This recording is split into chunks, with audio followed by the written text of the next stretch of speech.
పిఠాపురం జనసేన అడ్డా అని గట్టిగా సైనికులు చెబుతూ వస్తున్నారు. మరోవైపు చూస్తే పిఠాపురంలో జనసేన బలం ఎంత, ఆ పార్టీ జోరు ఏ విధంగా ఉంది అన్న చర్చ సాగుతోంది. ఎందుకంటే పిఠాపురంలో తెలుగుదేశం అత్యంత బలంగా ఉంది. ఆ పార్టీ నాయకులు కూడా గట్టిగానే ఉన్నారు. మరోవైపు వైసీపీ కూడా బలంగానే ఉంది. మరి ఈ నేపథ్యంలో సిట్టింగ్ ఎమ్మెల్యేగా పవన్ కళ్యాణ్ ఉన్న జనసేన తన బలాన్ని ఏ మేరకు పెంచుకుంది అన్నది చర్చగా ఉంది. గత 10 నెలలలో జనసేన ఏ విధంగా విస్తరించింది, ఎంత మేరకు పటిష్టమైంది అన్నది చర్చకు వస్తోంది. ఇక చూస్తే కనుక పిఠాపురంలో కాపులు ఎక్కువగా ఉన్నా కూడా టీడీపీ తరపున ఎస్పీఎస్ఎన్ వర్మ మాస్ లీడర్గా ఎదిగారు. వర్మకు కాపులతో ఎక్కువ అనుబంధం ఉంది. అంతేకాదు ఆయనకు పార్టీ పరంగానే కాదు, సంస్థాగతంగా మంచి పట్టుంది. ప్రతి బూత్లో వర్మ మనుషులున్నారు. బూత్ లెవెల్ పాలిటిక్స్ ని ఆయన బాగా చేస్తారు. అంతేకాదు ఎలక్షనీరింగ్ లో ఆయన దిట్టగా పేరు తెచ్చుకున్నారు. ఇక పవన్ కళ్యాణ్ని గెలిపిస్తే నియోజకవర్గం బాగుపడుతుంది అని చూస్తే పెద్దగా డెవలప్ అయ్యే పరిస్థితి లేదు అని అంటున్నారు. ఇక పిఠాపురానికి నాగబాబు వస్తే చాలు, ప్రతిసారి రెచ్చగొట్టే మాటలే మాట్లాడుతున్నారు. జనసేన అడ్డా అని నాగబాబు ఇతరులు ఎంతలా రీసౌండ్ చేసి చెప్తున్నా కూడా జనసేనకు పిఠాపురం నియోజకవర్గం మొత్తం మీద బలమైతే పెద్దగా లేదు అని అంటున్నారు. అంతేకాదు సంస్థాగతంగా పట్టు పెంచుకోవడం లేదు. బూత్ స్థాయిలో పనిచేసే నాయకులు జనసేనకు లేరు అని అంటున్నారు.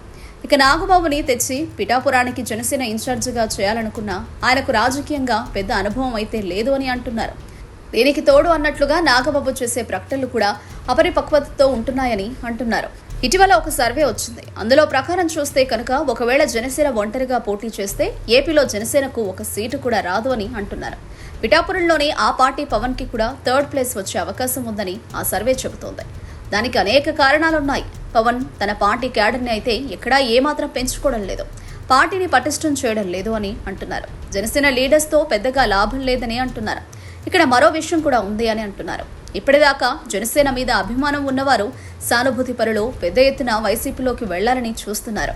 ఇక టీడీపీకి ప్రతి చోట బాగా పనులు జరుగుతున్నాయి. కానీ అదే నేపథ్యంలో జనసేనకు ఏ పని సాగడం లేదు అని అంటున్నారు.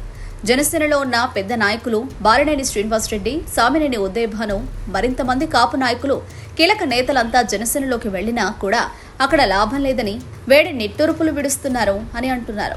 జనసేనలో తమకు ఎలాంటి గుర్తింపు రాలేదని, తమకు తగిన అవకాశాలు లేవని కూడా మదన పడుతున్నారట. ఇక ఎందుకు ఈ పార్టీలోకి వచ్చామని అనుకుంటున్న నాయకులు చాలా మంది ఉన్నారని చెప్తున్నారు.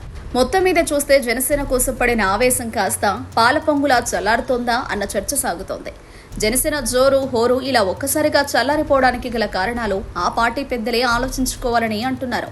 ఏదేమైనా జనసేన చాలా చక్కదిద్దుకోవాల్సి ఉంది అని చెప్తున్నారు. Subscribe to Social TV Telugu for more videos. Hit the bell icon for faster updates.